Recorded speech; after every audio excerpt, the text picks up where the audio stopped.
vast, post-apocalyptic universe of Fallout, the vaults stand out as some of the most enigmatic and unsettling elements. Designed by Vault-Tec to protect humanity from nuclear annihilation, these underground shelters were advertised as sanctuaries.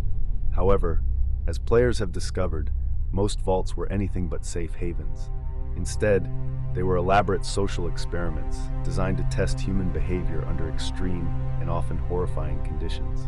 Among these vaults, one remains shrouded in complete mystery: Vault 1.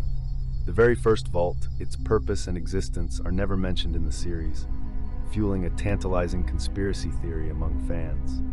According to this theory, Vault 1 was never meant to be a refuge. Instead, it served as a covert control center, overseeing and manipulating the other vaults from the shadows. Unlike the other vaults, which were built with various levels of success and failure in mind, Vault 1 was intended as a high-security command bunker for the upper echelons of Vault-Tec and the Enclave. The Enclave, a clandestine faction with ties to the pre-war US government, was involved in overseeing Vault-Tec's operations. Instead of being a shelter for ordinary people, Vault 1 was designed as an impenetrable fortress, equipped with the most advanced technology of its time. Imagine Vault 1 as a state-of-the-art facility deep underground, far beyond the reach of any external threats.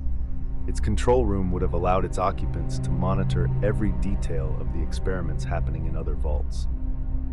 From Vault 101's enforced isolation to Vault 106's hallucinogenic gases, the experiments were likely being observed and manipulated in real time by the unseen forces in Vault 1. The theory suggests that Vault 1's overseers weren't mere passive observers. They actively manipulated the experiments to achieve specific outcomes. If an experiment wasn't yielding the desired results, Vault 1 could have introduced new variables to test the limits of human endurance. For instance, if a vault full of peaceful individuals showed unexpected signs of cooperation, the overseers might have introduced chaos, such as by locking the doors or changing the leadership structure, to observe how people would adapt. The goal of these manipulations, according to the theory, wasn't just to study human survival. It was about finding the ideal conditions for rebuilding civilization. The data collected from these experiments would help the overseers determine the most effective societal structures for a post-apocalyptic world. Whether it was dictatorship, democracy, or isolation, they were gathering insights on what might work best for a new world order. The aim was to condition humanity to be more compliant and obedient, ensuring that the elites in Vault 1 could control the future from behind the scenes. The theory delves even deeper, suggesting that Vault 1's inhabitants might still be alive. Unlike other vaults, which had specific timelines for re-emergence or were doomed to fail, Vault 1 could have been designed for indefinite survival. Its residents, possibly descendants of Vault-Tec's and the Enclave's top officials, might still be living in a self-sustaining underground haven.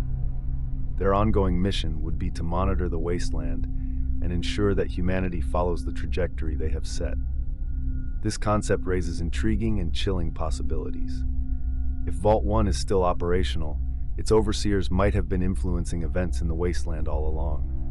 For instance, the Enclave, known for its obsession with control and its vision of rebuilding America, could be following directives from Vault 1.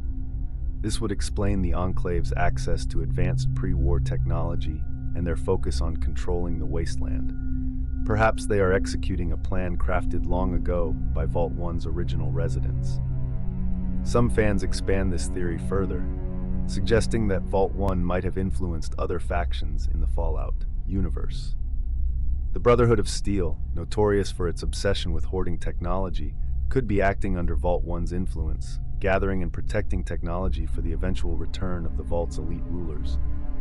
Similarly, the Institute, featured in Fallout 4 and known for its work in robotics and genetic manipulation, might also be part of a grander, centuries-old plan orchestrated by Vault 1. Moreover, there's speculation that some high-ranking characters encountered throughout the series could be descendants of Vault 1 inhabitants. These figures might hold powerful positions within major factions, subtly guiding events to ensure the completion of Vault 1's original mission, creating a world where only the strongest and most loyal individuals survive.